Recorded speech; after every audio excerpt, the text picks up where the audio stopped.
சில பேர் வந்து என்னென்னா வெளிநாட்டில் இருப்பாங்க, வெளிநாட்டில் இருந்துமே வேலை போயிடுச்சு எனக்கு, நான் கார்லாம் வாங்கிட்டேன் சார், வீடெலாம் வாங்கிட்டேன், ஃபேமிலியோடு செட்டில் ஆகிருந்தேன், இப்போ திருப்பி இந்தியா வர வேண்டிய ரொம்ப பயமாக இருக்குது, என்ன பண்ணுறது தெரியல, நாங்கள் ரொம்ப கம்ஃபர்டபுளான லைஃப்பை வாழ்ந்துட்டோம், சேவிங்ஸில் ஏதோ ஓடிட்டுருக்கு அப்படின்னா கண்டிப்பாக அங்கேயே ஒரு ஸ்டேட் மாறுங்க, இல்லை வேறு ஏதாவது ஒரு கண்ட்ரி ட்ரை பண்ணுங்கள், தப்பு இல்லை, கண்டிப்பாக நல்லபடியாக இருப்பீங்க. சூப்பராக இருக்கக்கூடிய ஒரு நிலை கண்டிப்பாக இந்த கடகராசி என்பதற்கு இந்த 50 நாட்களே இருக்குது. அதே போல் தொழில் செய்யக்கூடியவர்கள், நிறைய கடகராசி என்பதற்கு தொழிலில் மிகப்பெரிய கடன், மிகப்பெரிய ஒரு ஏமாற்றம், துரோகம், பணத்தை இழக்கக்கூடிய சூழ்நிலை, நல்ல ப்ராஃபிட்டில் பண்ணிட்டு இருந்துருப்பேன், திடீர்னு ஏதோ ஒரு சின்ன தப்பு நடந்தனால பெரிய நஷ்டத்தை சந்திக்கக்கூடிய ஒரு நிலை எல்லாருக்குமே இருந்திருக்கு.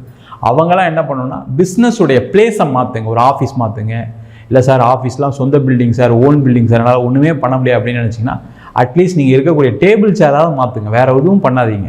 நீங்கள் இருக்கக்கூடிய பொசிஷனை மாறி உட்காரீங்க, ஈஸ்ட் சைட்